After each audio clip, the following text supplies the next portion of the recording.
नमस्कार. सर्वांचे मनपूर्वक स्वागत. तर बघा, नेहमीप्रमाणेच मी घेऊन आली आहे सुंदर आणि सोपी बॉर्डर रांगोळी. एकदम सोपी आहे बघा. डॉट टाकून घेतलेले आहेत मी जांभळ्या रंगाने आणि आता आपण त्याला फुलांचा आकार देऊन घेणार आहोत. मध्ये थोडंसं गोल आकार देऊन घ्यायचा आहे बोटाच्या साहाय्याने. अगदी सोपी रांगोळी आहे आणि बोटानेच थोडा थोडा आकार देऊन घ्यायचा आहे बघा फुलांचा. अगदी झटपट होते. फ्री हँड रांगोळी आहे. कोणतेही कसे आकार फुलांना दिले तरी सुंदर दिसतात. व्यवस्थित रंग भरला की छान दिसतात आणि अगदी झटपट होतात. तर रोज आपण दरवाजासमोर बॉर्डर रांगोळी काढत असतो. तर यासाठी ही रांगोळी खूप सोपी आहे.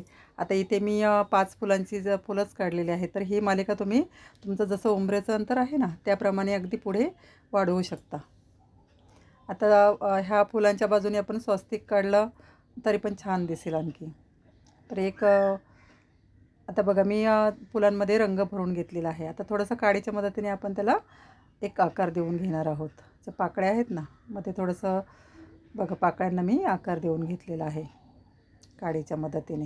फक्त मधला जो भाग आहे ना आपल्या पाकळ्यांचा, तो मध्ये ओढून घ्यायचा आहे फक्त. तुम्ही व्यवस्थित बघितलं तर नक्की अगदी सोपी रांगोळी आहे आणि अगदी झटपट होते.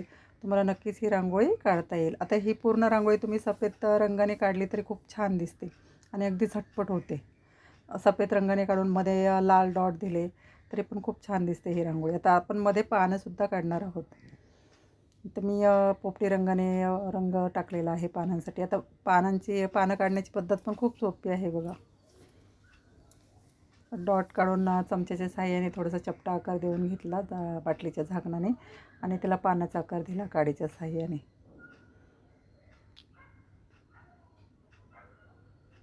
आता मध्ये मी डार्क हिरवा रंग भरून घेणार आहे. त्यामुळे कसं ते एक उठाव येणार आहे आणि मग आपण पानांची देठ काढणार आहोत. तर मध्ये मी पिवळा रंग टाकून घेतला, त्यामुळे त्या फुलांना एक उठाव आला आहे बघा. छान दिसतात फुलं. आता काडीच्या साहाय्याने आपण पानांचा आकार देऊन घेतला.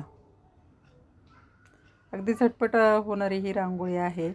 पटकन काढून होते बघा. व्यवस्थित आकार देऊन घ्यायचा आहे आणि मध्ये आपण थोडंसं मेहंदी कलर भरून घेणार आहोत.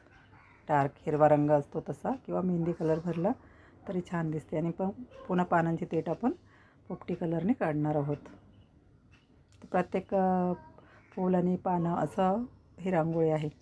तर बघा, तुम्हाला जर माझ्या रांगोळ्या आवडत असतील तर नक्की लाईक करा, शेअर करा. सबस्क्राईब केलं नसेल तर नक्की करा. मी रोज रोज नवीन नवीन रांगोळ्या माझ्या चॅनलवर टाकतच असते. अगदी सोप्या रांगोळ्या असतात. तुम्हाला नक्कीच ह्या रांगोळ्या बघून काढता येतील. आणि भेटूया अशाच नवीन रांगोळीसाठी पुढील भागात. धन्यवाद.